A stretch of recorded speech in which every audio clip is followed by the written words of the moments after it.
that. He got like very serious, and then you're like, oh yeah, you don't do. But I feel like if you're an actor and you're playing someone in a movie, you're doing their voice to them. Oh yeah, absolutely. And you're like, hey, are you mad about this? I'd be fucking like Mark Kerr is a guy that. Well, I don't think he could kick The Rock's ass. You think he could kick The Rock's ass now? Maybe. Yeah, maybe. You still think? You know, I believe in those old school guys. Like the shoot. Yeah, I'm a Don Fry, Dan Severn kind of guy. I love Don Fry. Are you going to Vegas for Mania? No. There's one indie match that I'm obsessed with. Suzuki. Yeah. Butterbean. Great. Referee Dan Severn. Okay. I might go to Vegas just for that indie match. I think I'm going. I think I'm going. Do you pull him into any indie stuff? Do you take him to indie stuff ever? It's always on weekends. Lewis, you would have the energy of a guy that would love. Are you looking up Mark Kerr or are you just looking at your texts? I'm looking at Mark Kerr as The Rock, or The Rock as Mark Kerr. What did you think? Did you see a picture of him? Looks good. Yeah, it looks good. What was your note? You have a note. You immediately have a note. No, there's no note. It's just The Rock's black. Mark Kerr's white. Mark Kerr is any part black? Is Mark Kerr black? Mark Kerr has got to be. No, then his name would be Nick. Nick Kerr, and then you go, hey, I don't think we can name him that. his black dad's like, I ain't naming my baby that. That's so funny. You got to stay away. That's a great joke. That's so funny. They go, the Kerr family looks down upon it. Now I want to know if Mark Kerr is part black.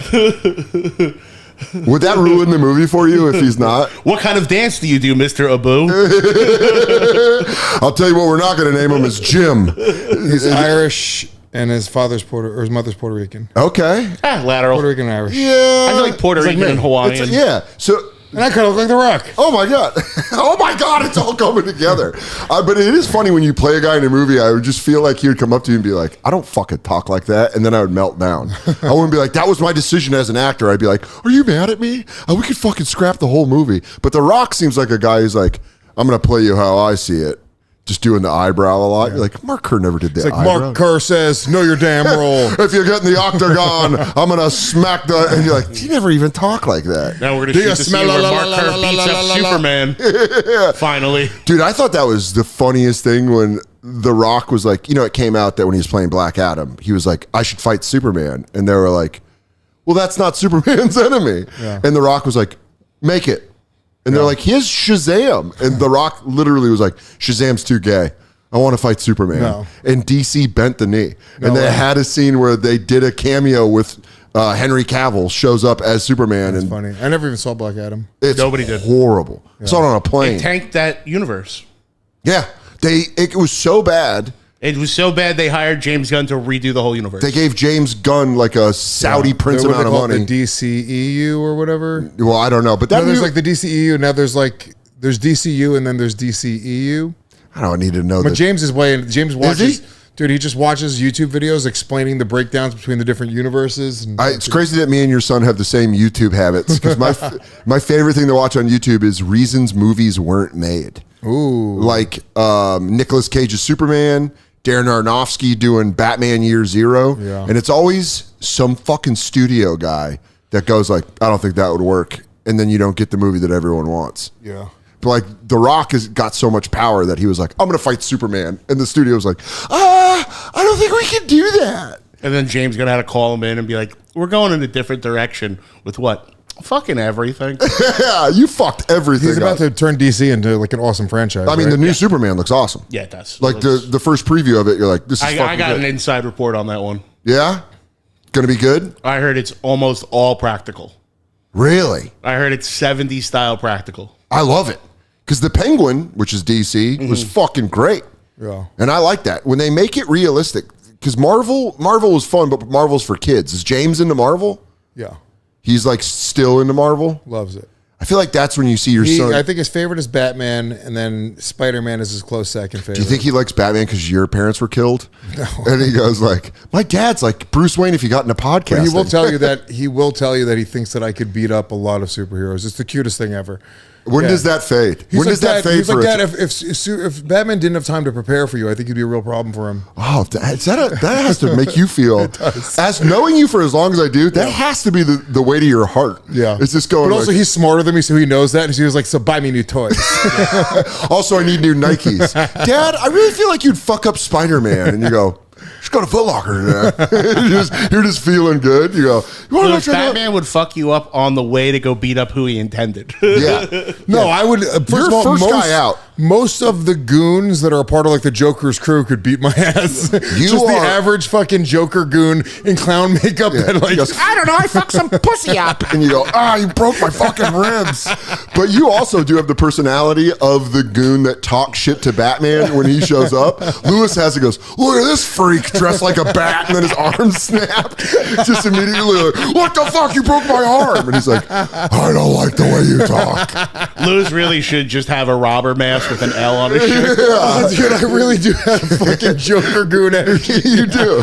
They show up and they go, look at this pussy. Opening scene where Batman beats the shit out of everybody. You know what you do? You have the guy that tosses the knife to himself, and he goes, what if we cut him up, boss? And then immediately Batman. Is this part of the podcast? Yeah. Oh, this rules. Yeah, absolutely 100%. This Oh, is a in great the bank bit. robbery, and Lewis like, so who's this Joker pussy anyway? Guys want to take my money. I'm not listening to a clown. And then you're like, this guy's dead. This guy's dead. Look at this freak in the back costume. You absolutely so funny.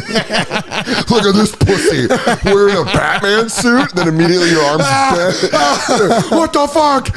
Or you get stuck with like one of the batarangs. fuck and you're like, Oh, fuck. But by the way, we never know that at home the goon's kid is going, hey, Dad, you can beat up Batman. You can beat up Batman, can't you? There's a great book just called Joker. It's a one-off. Oh, yeah, I've read it. Oh, yeah, and it's just the life of a Joker goon. Yeah, Oh, it's so good. just the guy being, the only time you see Joker is when he's like at work or whatever. That Joker is fucking great. And the way it's drawn, it's like that super realistic drawing. But Jesus Christ, I never thought Lewis had Batman thug energy until now. Just minor player, like just fucking clown number 4. And then you're trying to get pussy later, and you go, I had Batman. Yeah, I fought Batman once. See how my arm bends a little different? Yeah, we were See that robbing. pinky? That's a broken pinky. It's forever broken. We were robbing Gotham Central. Fucking pussy came out of nowhere. He doesn't even fight you one-on-one. You would have criticisms about Batman that would actually be legit, where you go, he uses smoke and mirrors and shit. Yeah, I mean, He only gets directions some bitch in a wheelchair. Yeah. He's got some old gay English guy that like fixes his suit for him. So funny. Look at this pussy. Just immediately take it out. Who sold you all your cool toys? Some old. You know why? Because I think like, Die Hard, the guy that kisses ass to Hans Gruber.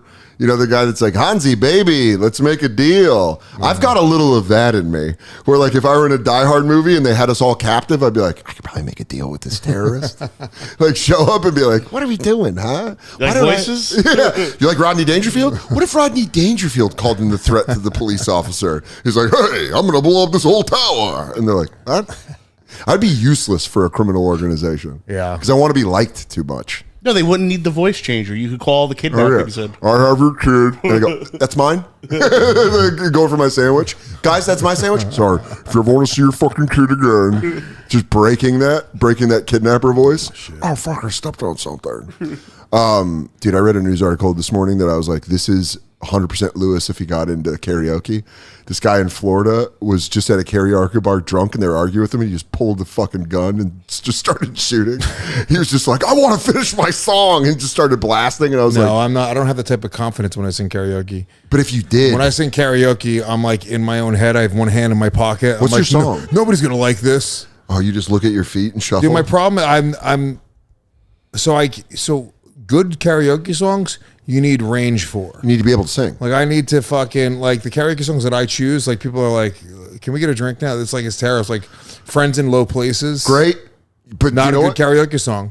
It's a great drinking song. So people are like, let's go get a drink while this guy fucking even sings the chorus? this monotone ass song. Because people get into it with the, I got friends. So by the time they get to that part where everyone's singing, he's sang I Got Friends in Low Places maybe 30 times in a row. And then everyone comes in. Everyone's like, dude, fucking why such a long song?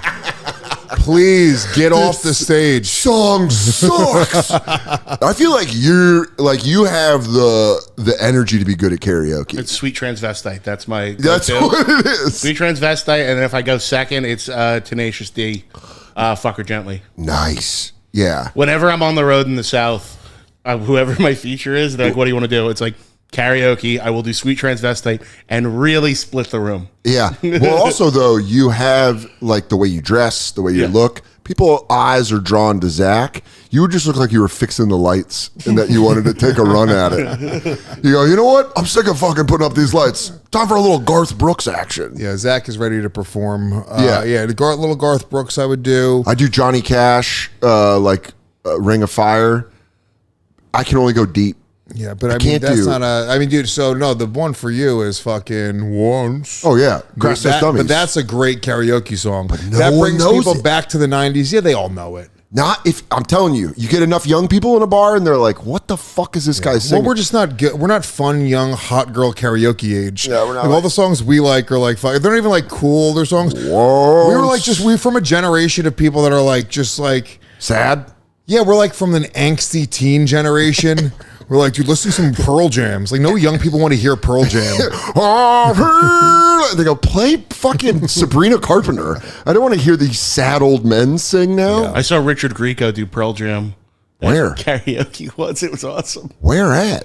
At one of the horror conventions.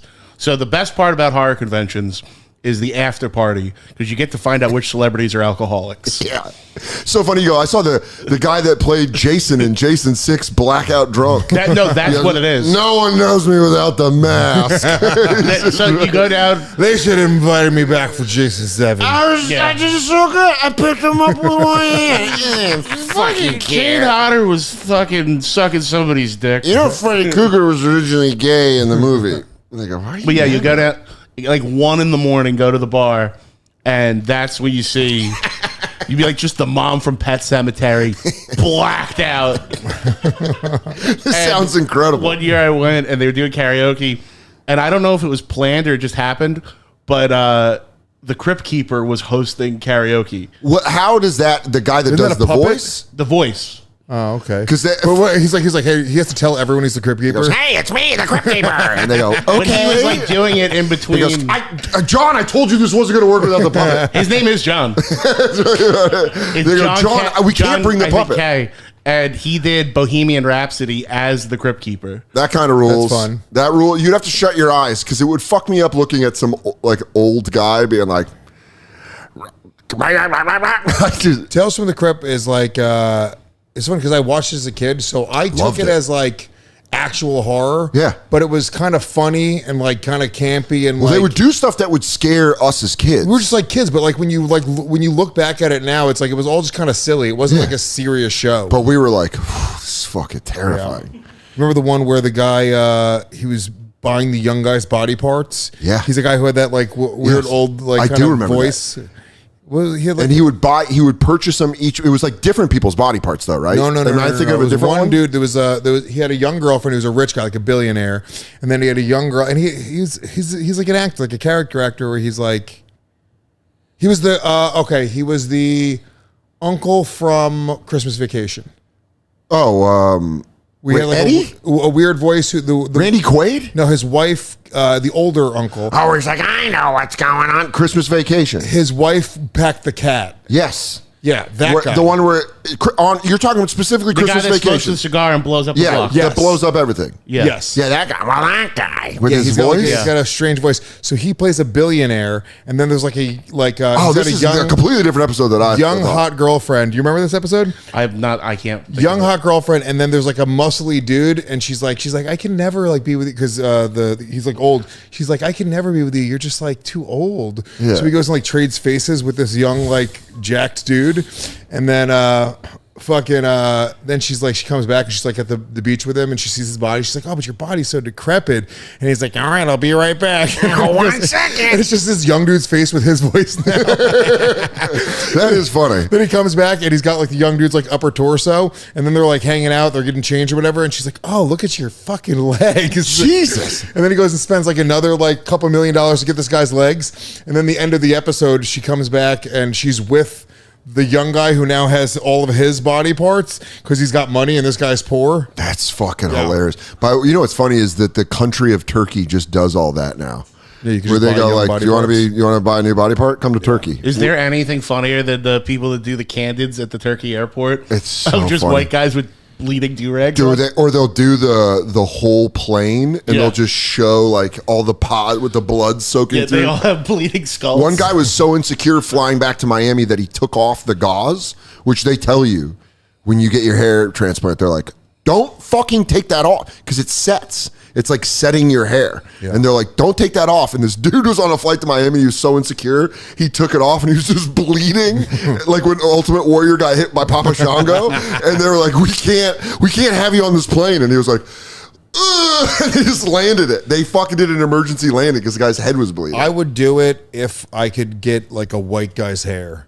My hair was like, you understand, like I had like, you had hamburger meat? I had fucking it was like Rocky Maivia hair. So when Rocky Maivia came out, my sister would call me Rocky Maivia. Would that get you into fights? And I would call her Max Moon. That's fun. Max Moon's always with her dreads. You should do a flip over the top.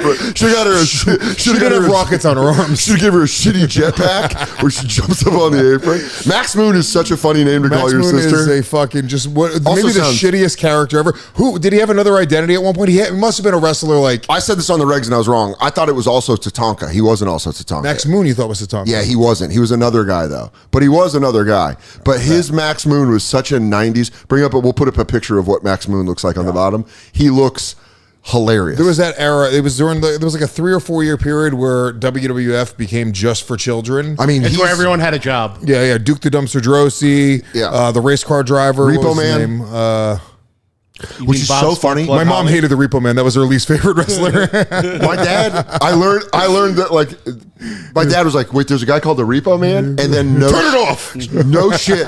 6 months later, his car got repoed. Wow. And I kept thinking it was Repo Man. Yeah. I was like, well, don't worry. I think. Oh no, Mom! Erwin R. Scheiser put a lien on your bank account. My mom's like, oh, $1 Million Inc. is after us. They won't let us go. My mom had to file bankruptcy because was Repo Man part of $1 Million Inc. No, he should have been though. That would have been great. Who he was? He was Smash from Demolition, of course. But when my dad's car got repoed, I was like, damn. Hopefully Tito Santana can do something about this. Mom, Razor Ramon says you owe him a lot of money. That's so funny. Dude, there's a bad guy here. There was such a funny moment in Jamaica. Like I was such a fucking oblivious idiot. Some Jamaican guy comes up to us. We're all like at the villa, and it's not a private beach. It's like semi-private. It's like, you know, like a quarter mile down the beach, there's like a little like ice cream stand and, you know, shop. You can buy like fucking get your hair braided and shit. And so the Jamaicans would come when they know there's people in the villas. They come up on the beach and they try to like sell their wares. Shit. Yeah. And this one guy, he's like, "Hey man, what's going on? What's your name?" And I was like, "Oh, Lewis." He's like, "My name's Colombia. What's going on?" I was like, "Oh, hey Colombia, what's going on?" And then what was the other reference he made? He made one other reference. It was a cocaine reference, and I didn't get it at all. Everyone's like, "No, we're good." I was like, "No, he's a nice guy. What are you even doing?" So we're just meeting him, and they're like, "He's trying to sell you cocaine, Lewis." Colombia, fucking. His first name's Yak, and he goes, everybody around here calls me deviated septum. What's the movie about cocaine? Blow? No. The other one, Wolf of Wall Street. No. Give me another Wall one. Street. Give me another one. Doing all these movies about bankers. The Al Pacino. Oh, Scarface. Yeah. Really? He was referencing Scarface? No, I don't remember. I always think it's so. I just saw a Puerto Rican dude with a jacket that was like "The world is mine" all over it, and it said Scarface on the back, and I was like, he dies in that pool. It's not a movie. It's a real drug dealer I'm thinking of. Pablo Escobar. Yes. He called you what? No, he goes, "What's your name?" "Pablo. I'm looking for Pablo." And I was like, "There is no Pablo here, sir." I would have hit him with the jerky boys. Paco, Paco, I think he's talking about you. Oh, we got a bite. Paco. And it also is funny that you're like, Pablo, and he's like, "My friend Pablo," and you go, like, "From the Jerky Boys?" He's like, "Excuse me?" You're doing an obscure prank phone call reference. He said his name was Colombia, and he was looking for Pablo. He was like, "There's a Pablo here, right? I'm Colombia. I'm looking to stay up all night and start a small business with ya. Do you want to hear a story that goes on forever and ever? I be grinding my teeth." And you're like, "Why are you telling me all this? Do you want cold sweats Yeah, I'd be bad at that. I was always bad at drug deals. Also, I feel like you can't do cocaine on the beach. You're gonna get sand up your nose. Yeah. No one wants blow mixed with sand. It's terrible. So you go, it's up there. You go, oh, fuck, I got sand up When here. I was at this was like the closer of my first special. But it's a true story. When I was at the Cabo Comedy Festival. Yeah. I remember that. There was like, they did that like a year. Yeah. It was. Way to get in when you can. It was me. It was like Derek Gaines. There was like nobody. We were the draws at the festival, and there was nobody at the shows. They put us in like cantina, like shitty bars. Oh my God. And they were, They made you go down to Mexico to do bar shows? When you do a bar show in the States where it's like the game is still on, like it was like that, but it's Mexico. So there's just like a drunk, sleepy Mexican at the bar. And there's soccer on TV. Going in the back, it's like, Everybody was better. and he's like, They lose again. that sucks. It was terrible. And I had no money. I Tell was a man so- to stop hitting his thigh with a microphone. Why every time you do it, hurt my ear? Stop slamming your microphone. He's like, Yeah, dude, it was I so get bad. it. You're naming breakfast food. There's no more to name. Senor, you're all out of breakfast foods. You didn't even say anything about an enchilada. There's no chilequiles. he's like, oh, that's good, man. Chilaquiles. He goes, I started it back up again. Oh, no. I thought the riff was over. It's just beginning. Dude, I had no money at all, like for alcohol or anything. I was getting paid at the end of the weekend, but I went to like Mexico. I went to Cabo. Yeah. And so there was, and this is when I was like in my doing blow days. This was my fucking what a fun ready to party days. I think you know this part of my life is doing blow days. But I had no money. But they were giving out free I samples. wonder why. No, but You think there was a relation? Doggy, when I was doing blow, I had no money for blow. I would always spend my last $80 to $100 on blow. I spent my entire net worth on blow. Weekly. Which you are the guy that every drug dealer wants. Yeah, but just too poor. Yeah, where he goes, If they got me now, that'd be fucking windfall. Yeah. They'd just be fucking stacking Yeah, cash. I'm glad I don't do drugs now. But dude, back then I had no money, so they were giving out free samples of cocaine on the beach. There was all the different drug dealers. Fentanyl. That has to be fentanyl. Dude, it was crazy. The fact that, and what I did was each drug dealer they would like mix it with some sort of like food coloring or something. So they'd be like, oh, that guy has pink blow, that's the good stuff. That guy has green blow, that guy has red blow. And they would give me samples. They would take a piece of paper and they would like scoop it up and they're like, oh, take a hit. Go ahead. I was like, oh, that's pretty good, but not now. Then I'd go up the beach like 30 yards. Oh, you were at the Costco. You were eating lunch at Costco. You're like, these are good. I gotta go see. Oh, those wontons. That was in the not Costco, but I was like, it's like going at the mall and getting free samples of bourbon chicken. Yeah. I was like, nobody buys bourbon chicken. You just come back in 10 minutes later. And all these guys that have bourbon chicken, they just want pussy. Yeah, dude. They're just there to get the pussy. But I would get free samples of cocaine the entire time, and then I got called on it eventually. Like 3 of them got together. We're like, you keep on coming getting samples. Why you're so high, but you have no money? I was like, you guys fucking rule. First off, I feel like we're the best of friends. And Pink guy, I love Pink. Me and Perp get along perfectly. Yeah, I wonder if there's a person in Mexico telling stories about like when the cartels had it good. They're like, We used to just handle out free samples. Yeah. Until this one, they changed the policy because of me. Yeah. Until this one guy, so much cocaine, no money. Just fucking. I mean, you just get yacked out, and then I got yacked out. But the thing about coke is it makes you want to do more coke. Yeah. So what would happen when you get yacked out? You just go try to find another free sample. Try to find another free sample. But would they give you a free sample if you're standing over them like, come on, bigger? They're like, we can only give you a little bit. I mean, so what does this cocaine do? It doesn't seem. I love you. He's like, it didn't seem like a very sustainable business model. No. Yeah, terrible. That's why they have to behead people now. Yeah. And that's why they have to spread fear, because they tried the free sample that thing. Should have been the ending of my life. Yeah. Right there is me being beheaded by a Mexican cartel. Lewis never made it back, but apparently you caught him in their Costco phase. Yeah. They go, bulk, they'll buy in bulk. And, You give out a little, they come back, they buy a lot. this is Kirkland cocaine. And you go, it feels like regular cocaine, just a little cheaper. Yeah. When was the moment that you were like, I'm done doing blow? Did you have a moment? Once I started taking Adderall. It's so funny. I traded it in for government Well, coke. no. Honestly, it was when me and Karen Fian were dating. She would blackmail me and threaten to tell Beatrice that I was doing a bunch of drugs. So Beatrice would take my child to another state. This is a very toxic relationship. Can I tell me you and right Karen now? Fian had. It's not Karen Fian. You have been in some elite forms of toxicity. I mean, every Kim Congdon story. Oh, yeah. It's like, Kim and I are at the airport. I don't know how she gets a blade in there, but it's out at the When me gate. and Kim got into a fight at the airport with a black chick that was behind her, like Kim had her bag like a couple rows back. Yeah, you told me the story recently. Yeah, and she was like, "Hey, can I get it?" And this black chick's like, "No." And Kim's like, "Bitch, give me my fucking bag." And then they just went at it. And then I was like, "Oh, well, here we go." So I'm gonna let my girl get beat up by a fucking black chick. That's insane. So the girl comes out, and I'm like, I start talking shit to the girl, and the fucking girl's talking. Was this shit to on me. the plane still? This is like on the Walkway? yeah, the walkway. So I'm trying to hold Kim back. I'm like, bitch, shut the fuck up, you stupid bitch. She starts taking her cell phone out to like videotape me. I grab her phone from her and I just threw it down the airport. Dude, it like literally I just threw it. I've never thrown so beautifully in my life. You just heard it go in the distance. And then, so then, the airport people, Do the people jump off the wheelchairs with the old people to break it up? Or are they still? no, the employees of the airline are like, you got to wait, we got to get security.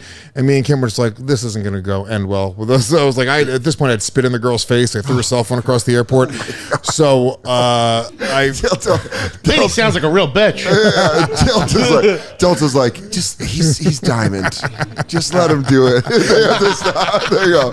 He's a million mile mark guy. Just fucking let him. If he says the N-word, we'll break it up. But so me and Kim, we left and we were like, we got to split up because they're looking for two of us. you guys heard a Scooby-Doo mystery. You're like zoinks, Kim. Turns out that black girl's really knows some guys. She's like, Russ through a phone. Like, zoinks, Kim. I didn't know you were going to start it with that black chick. That's fucking wild. Yeah, dude, we split up. We took our jackets off and like Kim put a hoodie on because they were looking for both of us. And we watched security. It actually was like Scooby-Doo. We watched security like running this way, running that way. And we went out. We took separate Ubers home. That's so funny. Yeah. You're someone's Jason Bourne. Yeah. Where they go, we got him. He's outside in a different hoodie. Yeah. Did you wear Kim's hoodie? It's like a pink juicy one. She's in a fucking real ass podcast. Dude, that's I hear stories about this all the time. And you're like, I used to be in very toxic relationships. I don't do that anymore, though. It was always blackmail, like what you said. Like Karen, No, it was a black woman. Yeah, you would film, but Karen would film you doing coke and being like, "I'll lose you custody." Yeah, I've never she been was in threatening me to tell Beatrice, specifically with the implication that Beatrice would take my child away to another state. Can I tell you something? And then I took the power away from her. That Zach and I both experience as both men in good relationships. Please. Is yours gives us more power. So like we hear about your stories and we go, I got it great. Yeah. You're gonna leave today, and Katie, I'm gonna be like, hey, I love you. She's gonna be reading. She's gonna be like, what? And I go, thanks for not starting shit with a black lady on an airplane. Yeah. Hey, honey, another housewife. Go ahead. Yeah. You know what? Load it up. I'll watch it with you. She goes, what's gotten into you? I go, not fighting at an airport. Yeah. This Lisa Vanderpump's a real So pass the popcorn. I love you, you crazy bitch. I took the power away from Karen, and I just told. Eventually, I was like, I'm not going to be blackmailed by a. Were you on coke when you did this idea? You go, so you know. Oh yeah, watch this. Hey Beatrice, I'm pretty fucked up on cocaine right now. And she goes, why are you telling me this? Yeah, no. So I told Beatrice, and I was like, yeah, I'm fucking doing drugs, and I was like, I gotta stop, and then I got into therapy, and then I started taking Adderall, which was good for my ADHD. It wasn't like a supplement for Was it cocaine. good for your podcasting partners? It was. It wasn't good for Kurt Metzger. I'll tell you that much. He got a drink thrown in his face. I'll tell you that much. Shout out, by the way, still the best shirt and I wear it every Skankfest. Yeah. Banish 21 made me that picture of you throwing it, but he made it look like a Roman painting, like a class. That was mine and Kurt's co-headlining tour poster. Was it It really? was like, what's his name? Fucking comedy artwork. Yeah. He's from DC. That guy's awesome. He Brian, like, he's fucking he phenomenal. like brought it to life in like a drawing, and we use that as the tour poster. The This Should End Well tour. As wrestling fans, what was great about it was even the girls got into it. So it was Kurt and Lewis with a side thing of Annie Letterman versus Kim Congdon. That was great. Well, Kim's here's what I'll say about Kim to this day, and I love Kim. We're very good friends to this day. I love her boyfriend. Thank God he's around. Yeah, he's the man. I've never met him, but Kim rules. He's the man. Kim rules, but Kim is genuinely fucking ride or die. Like legit. Like I'm talking about fucking. That's that Puerto Rico. Yo, so as soon as like you guys get together and there's like, well, she also like Papi, no one's gonna. She was the reason that it even got out of control to begin with. To be honest with you, because me and Kurt had gotten into an argument like months before. You guys have been getting into arguments since Big J has introduced you to Kurt. It's not even like arguments. Kurt was very disrespectful to like me and Dave. He was very dismissive. Yeah, like this fucking generation of like older comics and the last of the. They got it from like Patrice and Bobby, and then they were like, "Oh, we have guys to be shitty too now," and we're just all nice. Like I call my openers special guests. I'm like, my special guest. He's the fuck. Dude, Mike comes up with. I mean, a lot of them are retarded. But like Mike will come out with That's me. also what you tell James when they sleep over. Yeah, he goes, "He's a special guest." A special guest. Special guest, new mom. Oh my God. And James goes, "You know, my dad can beat up Batman." He's like, "Honey, whatever you're feeding this kid, keep it dry." "Well, let's see if he can beat up me." It's just a chick with bruises and a cigarette. She goes, "Oh, I didn't know he's a tough guy." I also would date that female from the Batman movie. Where she goes, Hey, baby, this guy says you gotta stop robbing the bank. "Who's this? This pussy dressed like a bat?" Immediately, you don't even get to the bat before they bring in your hand. Look at my hand. Look at my fucking hand. Can I do 15 tonight, Mr. J. Gomez? Mr. Gomez, I got a podcast idea. And he goes, "That's a brilliant idea. I need to shut down your podcast network. You're polluting the streets of Gotham with too many ad reads." I just reported your podcast to YouTube. But you know what's funny is, like, you're absolutely right. That old generation of comics would be like, "You suck, you stink." Yeah. But then I noticed a lot of them don't like don't like the threat of physical violence. Oh yeah, where you go, "I'll fucking slap you," Yeah. and then they go, "Whoa, whoa, whoa, whoa!" Yeah. Like they're like, "You can't do that." that's the great equalizer in the world. It's like at one point there's a line where you stop being a comic, Yeah. and you start being real. You start being a Well, man. it's like, no, you see it all the time. It'll be like just like some dude that works at the airport. Like you see a viral video, and it's like some dude's like just punching some customer in the face. You're like, oh no, they got to the line where he stopped being an airport employee. That's and he called- had to be real. And he started acting like a real airport employee. Started acting like a CVS employee. Yeah, real air dude. Real Air Dude's great. We might have to call the episode Real Air Dude. Real Air Dude. But it really is like when someone breaches that line and you go, well, now you're going to get beat up. Yeah, well, and I'm not like, Which is my we favorite should videos. use our words. We should always use our words. Sure. But everyone's got a line. Everyone's got the point where they go, "Oh, I'm not a comedian anymore. I'm going to bite your fucking nose off And your the face." Japanese surrendered. We didn't need to drop the nuke. You drop the nuke, it's a little different sometimes world you gotta out there. do it. Yeah, I always love that airport video. The one guy that looks like Big J. You guys, that's like a famous one. Oh, yeah, I know where what he you're talking gets about. like tuned up by the dude at the airport. What has to suck is if you're going on vacation and then you get the shit beat out of you because you're like bitchy. Because you're like, where's my bag? And the guy's like, "Not today, buddy." And then you just keep pushing into the next as you just getting fucking worked online. Were you ever afraid of that? Getting beat up in an internet video? You're my only friend where I would have to genuinely worry about that. Like when you're yelling at a cab driver, any of the Lewis moments, were you ever worried? So I wasn't. There was a time where like I crossed a threshold of being known, where I started going, I got to stop doing this. Like I got into early, you know what, dude, days when none of us were known. none of us were known. So like I would just I would walk around like I could do anything and there was no repercussions. You really lived life like Grand Theft Auto when you give up on the missions. Where you go, I don't care about it. I bang a hooker and then beat her to death with a baseball bat and take my money And back. then your money goes back up. You walk around with those bonuses. They go, Uh-oh, 2 stars, gotta run. Later, guys, I'm out. That was you and Kim at the airport. Kim, we gotta change clothes. We got 2 Kim, we're stars. 3 stars. We gotta go right now. Oh, you never finished about Annie and Kim though, because Kim's So down. me and Metzger had gotten into like an argument over some dumb shit.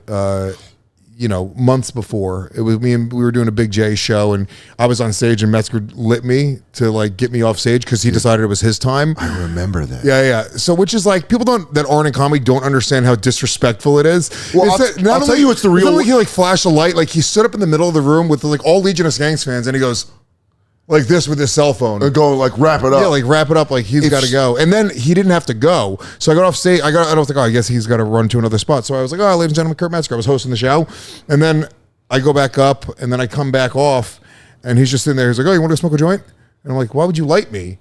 And then it devolved from there. Like me and him started fucking. Someone lighting you early that isn't the club, that also isn't headlining because it was Big J's show. It was crazy. Someone doing that is the real world equivalent of someone coming into your desk and just taking the stuff you're working on off and going like, you're done. And you're like, it's nuts. You're not even my manager. It was just nuts. He just, whatever it was, like we just had a very and he was just always very dismissive and very kind of cunty. Yeah. And I just been done. Like at that point, he'd like I just remember like it all flashed. Like every time he was just kind of like disrespectful. You had a movie moment where all like fucking with it. You replayed everything, and you're like, not again. So I start barking at him, and he starts barking back at me, and then I'm just like, all right, motherfucker, let's go. And then it diffused there. And this is at the Comedy Store. No, this is months before that. Okay, this is at like the Irvine Improv or one of those. Yes, it was.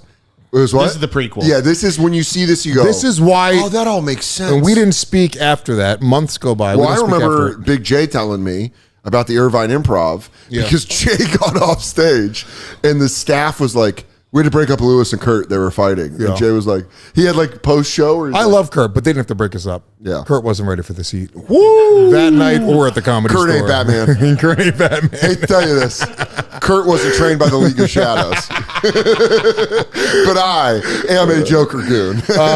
So then I'm walking into the Comedy Store. We're both at the Comedy Store months later or whatever. And I walk right past him. I don't say anything. Right? You bitch. So I was a little passive aggressive. You could tell someone was raised by a mom. Yeah, passive aggressive. You do stuff like that where you go like, I'm fine. Yeah. I walk past him. I don't say anything. Now, Dave and Big J and Kim are outside. So then Kurt starts popping crazy shit in front of them. He's like, he's not going to say hi to me. He's going to disrespect me. He's like, I'll fucking, and whatever he's saying, it's like very over the top. Yeah. So Dave comes to me and Dave's like, dude, just so you know, he was like, Kurt, not only like is he angry, he sounds like he wants to fight you. So just be aware of that. Dave's just being my boy. Me and Dave we've been friends since we were teenagers, right? Kim, she's like, baby, he wants to fight you right now. She's immediately in this mode. She's like, do you remember the fucking black lady at the airport? It's that times 10. Only this one we could fight. She started getting me really going. So I pulled a razor blade out of her cheek. I texted him or he texted me. One of us texted the other one. And you guys are still you're both at the Comedy Store. He left to go do a spot or whatever, but then he's talking crazy shit in text messages. Like crazy shit. He said, he was like, I'm going to stab you and leave your son fatherless like your father left you. That was the thing that got me. And I was like, okay. Which sounds aggressive. It's also funny because if you just took that kind of energy, but if Lewis was sexting with like a hot girl, he'd be like, she knew everything to say. Yeah. I'm going to stab you and leave you fatherless. Like, I'm going to come. What are you doing? Come by. So he was talking crazy shit. Yeah, not even just like I want to fight you. He's like I'm going to stab you. I'm going to leave your son fatherless. It's a wild line. That was the line that really I was like, oh, Why do you know about the coke? You can't tell Beatrice. I already told her. And Kurt's like, what do you want? What? Yeah. So then he. So he's gone at this point. He's gone in doing a spot. So then we have to do 2 Legion of Skanks back to back. And you guys also at this point have a whole tour planned together. No. Okay. This is years before this tour happened. All right. Right? It's all mishmash. So then Big J and Tony Hinchcliffe was on the podcast. He's like, why don't we get Kurt Metzger to come back here and do the podcast with us? And which is why Tony's brilliant. Evil genius. It's like, yeah. He goes, watch these 2 big pieces of meat slam into each other. You go, brilliant.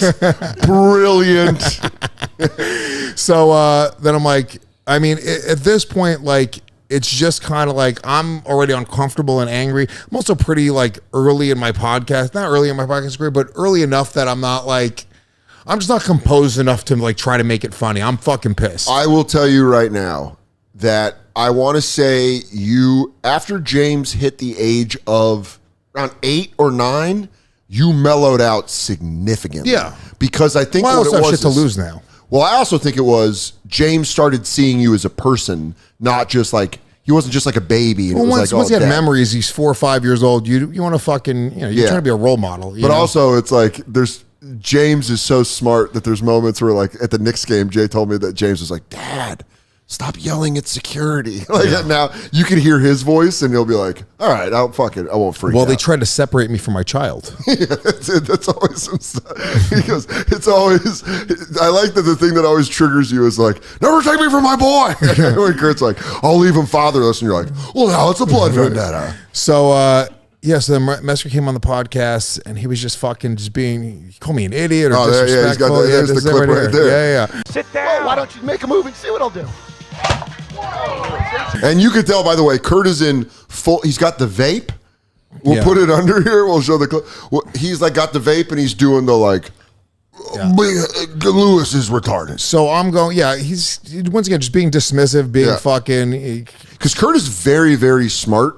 And the thing about Kurt is also Kurt's to this day one of my favorite comics. Yeah, he's hilarious. And also, I'm a good friends with him at this point. We made up. Sure. Like this was like, but I'm just a telling moment you, they got caught on video. Specifically, most people don't get caught with their fucking crazy moments with their friends on video. But I'm also going to tell you, as in your defense, on why it would make me crazy. Kurt is smart, so he's good at talking down in a way that makes you fucking Well, he also knew furious. exactly what to say to get me going. Like he's in text messages, he's writing like crazy shit. It was actually way worse. It was like it was a very long back and forth, and he's like just saying crazy shit.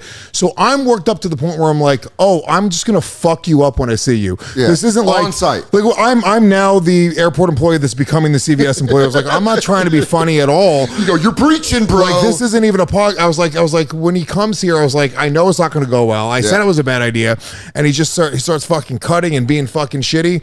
So then I was like, Kurt, when we get outside, I'm gonna fuck you up, just so you know. Like it doesn't matter. We can sit here all day long, keep on talking all this shit. When we get outside, it's not even a debate. I'm gonna fuck you up. He goes, make a move and we'll see what happens. And I go, okay. And I grab a drink and I threw it at him. And Big J blocked the drink. And then we fucking, which the picture is. The picture is it's a great moment. Great. And you are ready to go. You're standing up. Ready to go. We end the podcast. Yeah, there it is. I run outside. By the way, Kurt doesn't. He stands up a little after you throw the drink. He's like, what's wrong with you? At this point, he's going, what's wrong with you, man? And I was like, okay. And then I was like, oh, what's wrong with me? I'm going to fucking kill you. Oh! Like being a fucking lunatic. I love it. He's But like, then it spills out into the too far gone. It spills out into the street. Is right? that like the little back parking lot?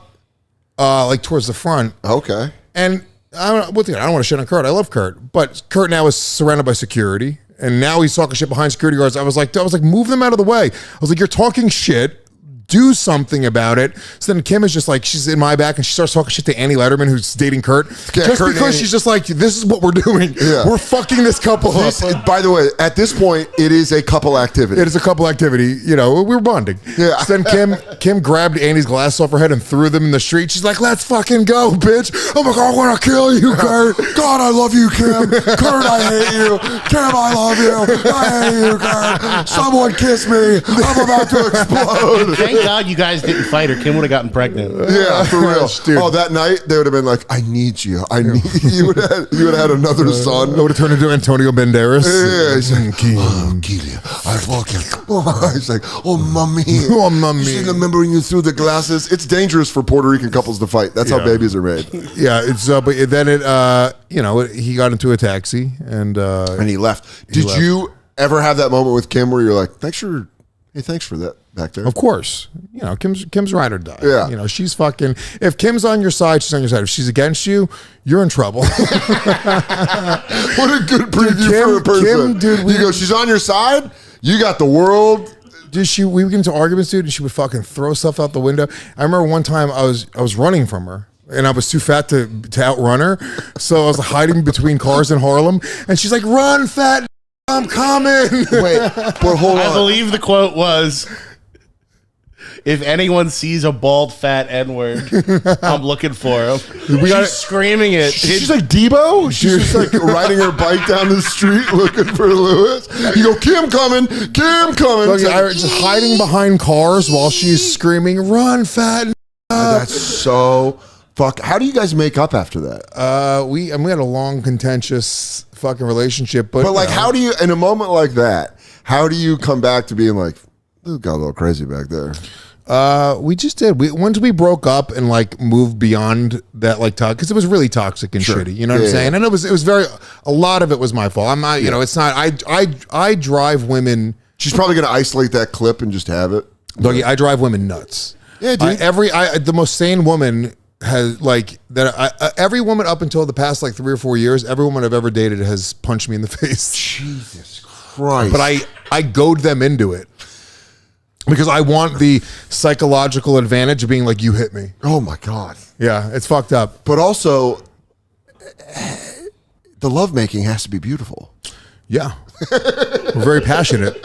We're very passionate lovers. When you get to that level of craziness, you got to go, well, there has to be like a sexual outlet for this. Yeah. Or they're just like, or you're just mentally abusing these Dude, women. when me and Kim were at a UFC event, this is like, I mean, I was at this point I was hosting the podcast of Bisping, so this could have been so bad. You were plugged in, dude. I was plugged in, and she got fucking hammered. We got into a fight about whatever. I don't even remember what the fight was about. But at a UFC event, which there are guys there that are going to comment on your fight, looking to get into a fight with you, and looking to take your girlfriend. Yeah, 100%. That's but this was outside.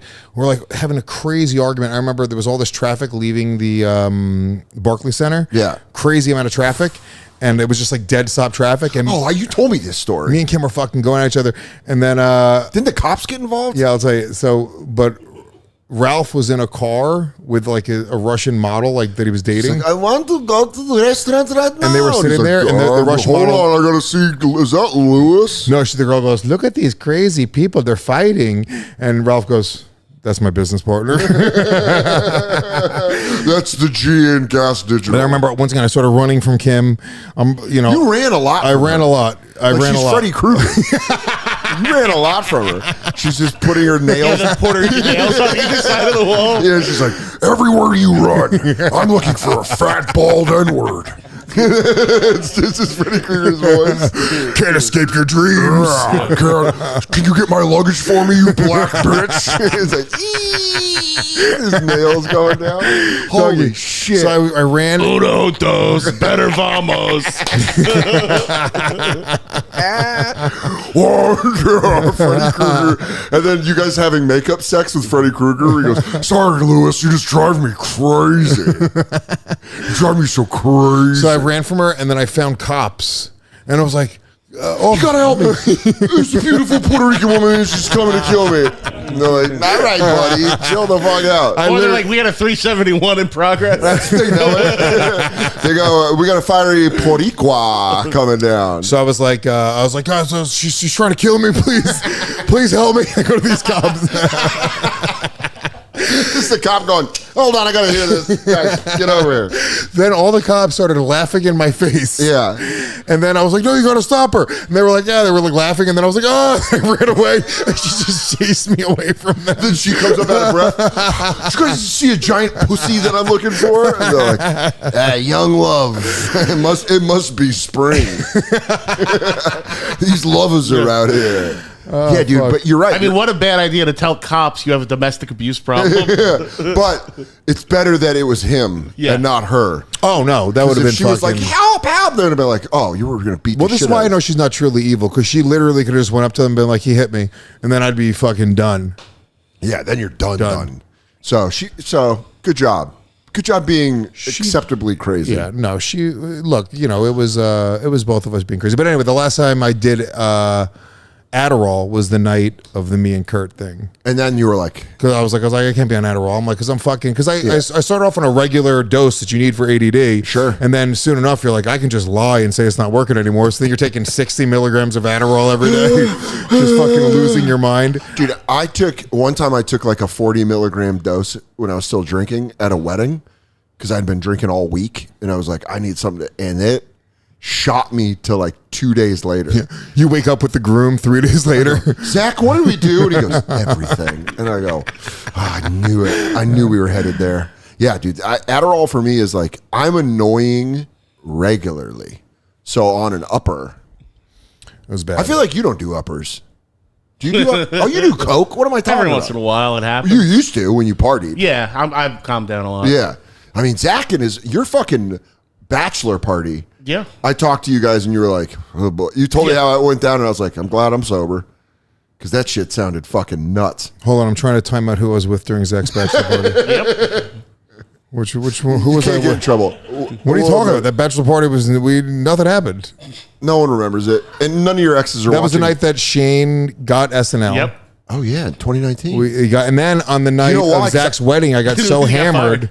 He got fired. We got fired before it, but it was like 2 or 3 days before your wedding. And then I remember Patton Oswalt started tweeting about Shane. Yep. And then I had a drunken tirade against He Patton was sitting in the Oswalt. photo booth at Alligator Bar, It's so funny. You got like drunkenly cat eyes. tweeting Patton Oswalt. You got cat eyes and you go, number one, you were a waste of time on King of Queens. He was a good And I character. started tweeting him. And then Patton Oswalt He's the man. sent me a DM and was like, hey, dude, can we just talk? And then I got on the phone with him like the next day, and he was the sweetest guy ever. Patton Oswalt is He's the man. fucking man. He's the man. He sent James. He sent me videos or like audio recordings. Like when James was very young at this time, of him doing like Ratatouille, and then also Secret Max, Life of Pets. Secret Life of Pets. Yeah, dude, he's the fucking man. Yeah, Patton Oswalt's the man. And he also apologized to Shane.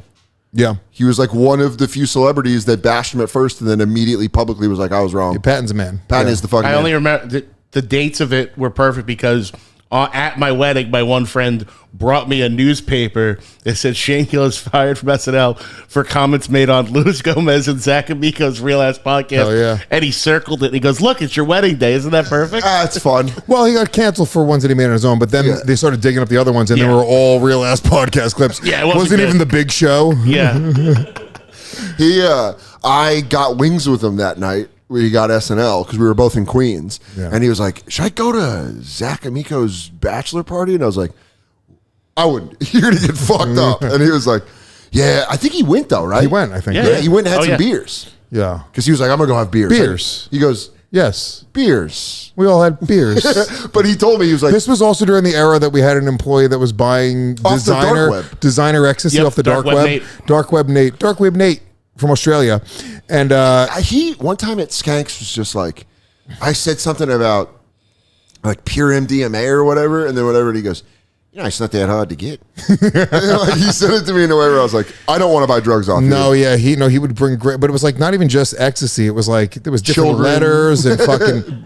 It was the Guns. pink hearts. The pink hearts was The pink bachelor hearts were party. wild. Well, we took those. Me and a chick took those to Jamaica, and we snuck them in by. We went to Dylan's candy shop and got a bunch of different like candies. Shout out. And threw them in there. And Do you think fucking- Dylan's Candies knows that they're used to bring drugs into other countries? Well, a they lot? do now. That they're Well, listening to the guess what? Soder podcast. Dylan, you're a fucking party. You're the fucking man. Yeah, dude. But yeah, we did a bunch of fucking crazy drugs, banged some hookers that couldn't get hard for or come with. damn It's it. just a waste to do drugs and then bang a hooker. You're like, what are you doing? Also, hookers are game worn.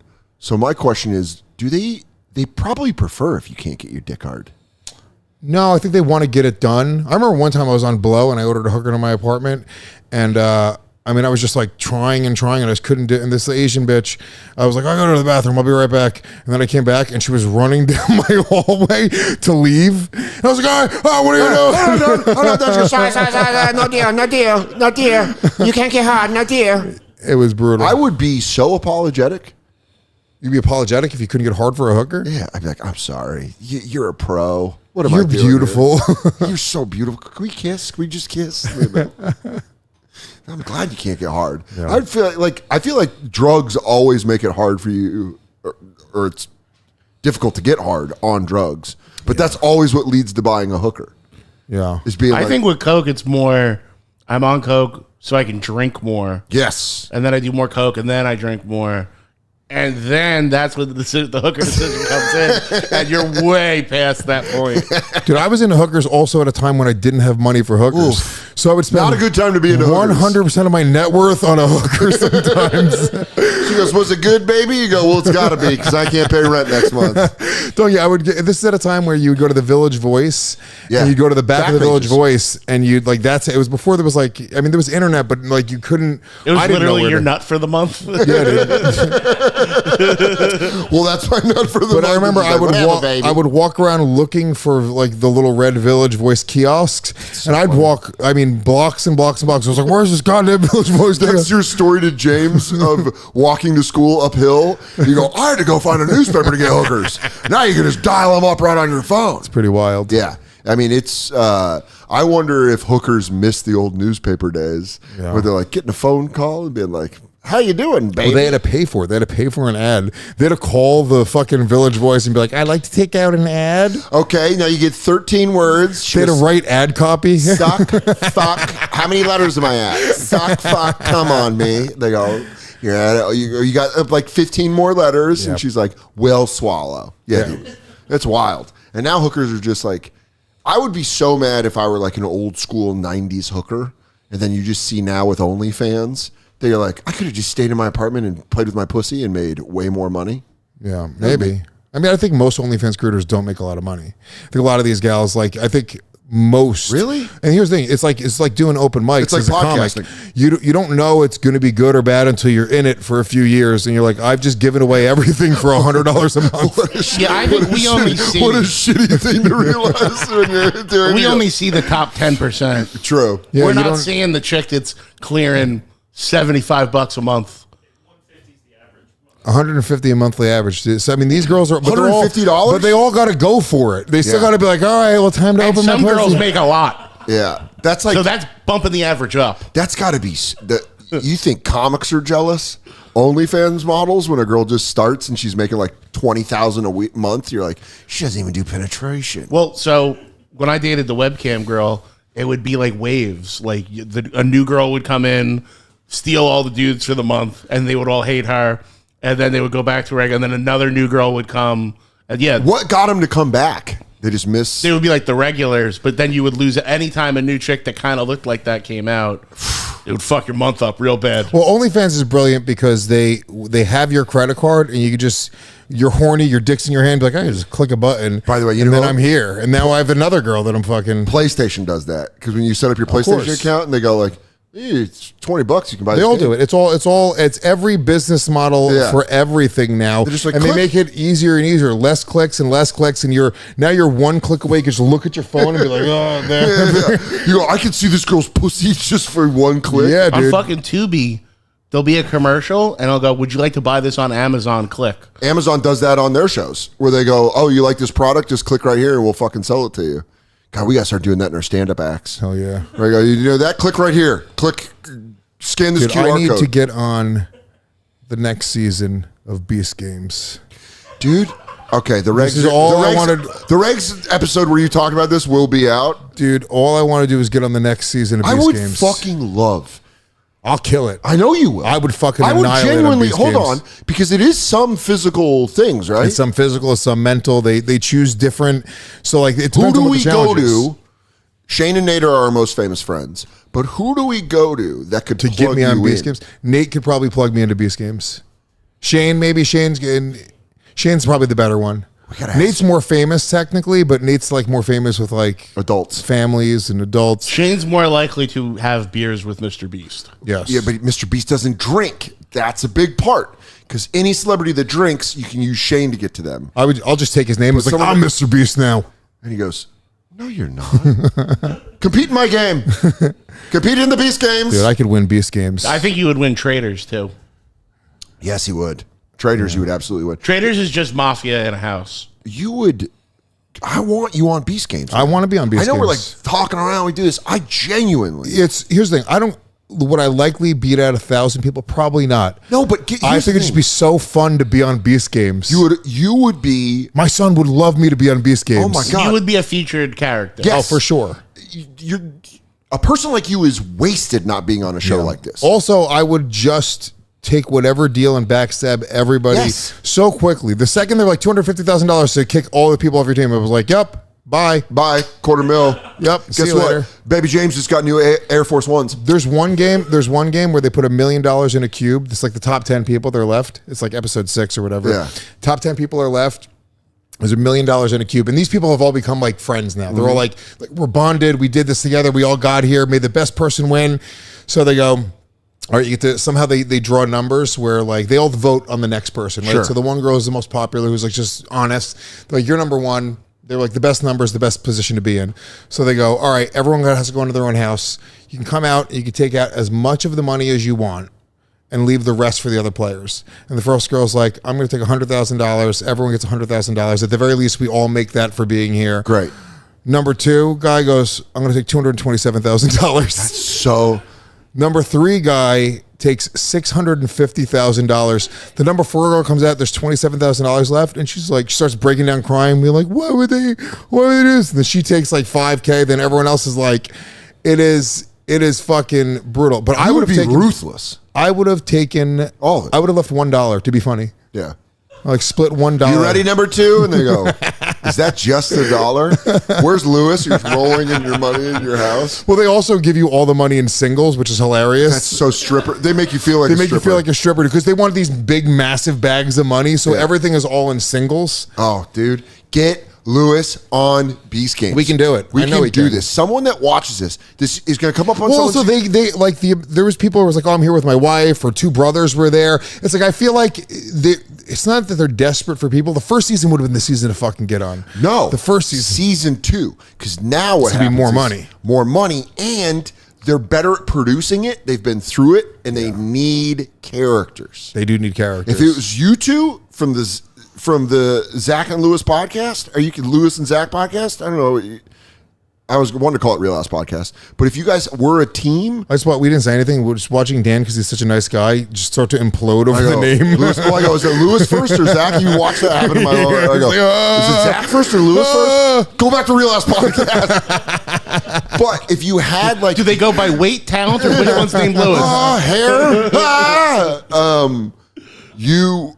But you have like, if I'm producing this show, you have something that's already like a segment where they show your podcast, you getting ready. Oh, yeah. James being excited that you're on Mr. Beast's I pretend show. that James is retarded, so I have to cure his retardation. James, he's an actor. Yeah. He can do it. He is. If he's been in school plays, he can act special needs. Yeah. So you can get on Beast Wars. You could always just keep him up for a few days. That's it. Like put cotton in his teeth or something. Yeah, do the fucking Marlon Brando. Yeah. Like he's going for fucking Don Corleone. He's like, my dad says he can beat up Batman, and I believe him. And they go, this kid's retarded. They go, put it, dude. I'm all for it. Let's make it happen, guys. If you are a producer of Beast Games, let's get me on. We have a mission now. What a good way to end the episode. I'll get in shape. I'll fucking get Lewis on fucking Beast Games. I would love it. I'm gonna plug just for the fun of being on Beast Games. Yeah. So people like episode 1, they like lose and they start crying. You're like, guys, do you really think you're going to beat out 1,000 people? No. We're just doing it for fun. No. It's all for the clips. I mean, if you get to the top 5, you're 5 people away from $5 million, which for a lot of people is life-changing money. Yes. Right? And you'll have money that... It's still not enough to retire me, though. Your car insurance company will go, well, now we can really get after I could pay like 3-4 years insurance up front, and we're going to think about it for a little while. Now there's no problem. Oh, dude, I let my ex-girlfriend use my car while I was out of town. I saw you 2 days ago. Oh, dude, I saw you yesterday. She rear-ended somebody and fucked There's up. a change of pace. And now Lewis is going, sorry, Mr. J. I got a cracked grill now. I'm fucking furious. oh, really?